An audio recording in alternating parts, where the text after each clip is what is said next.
This is the masterlock 410 tag out.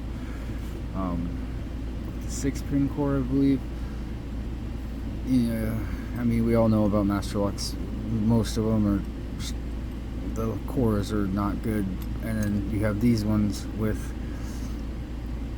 one standard pin and 4 or 5 spools, maybe a serrated in there.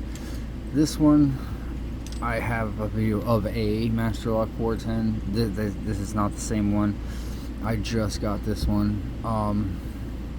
Made a short about it, and I wanted to do a quick, pick walkthrough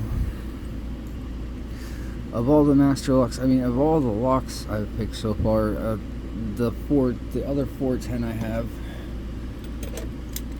this one has given me probably the most problems. I can get it open semi-consistently, but I mean, in my opinion, these things make great practice locks. Okay, so to get into it, I'm going to use a Covert Instruments Turner and 40 thousandths, and the standard hook from the Peterson's Las Vegas Euro profile in 20 thousandths. Like with these locks, normally I would start from the front and work my way back, but with these locks, you want to find that standard pin, 2, 3, number 5.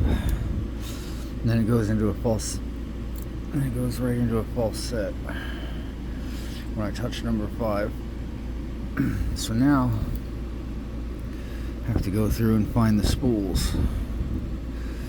So there's one little counter rotation, just let a little bit of tension off. Here's 3. I think I got that one set. No, still got one. Alright, something came down.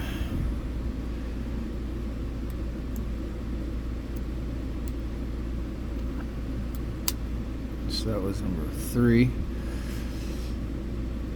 Let's see, is number 2 set? Alright, let's go back in 1.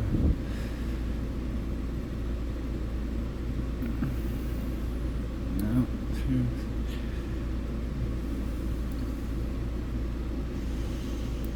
Alright. Now,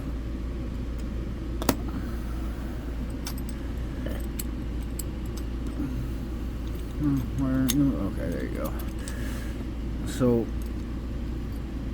I didn't touch number 1 at all because number 1's a 0 turn. Number 6 opened it up. But like I said, these things are full of security pins with the one standard pin that keeps the core stable. If you go past 180 degrees, all the driver pins will fall down into the keyway and just put you in what people call the rattle club. I haven't gone so far as to doing that yet, but we'll see.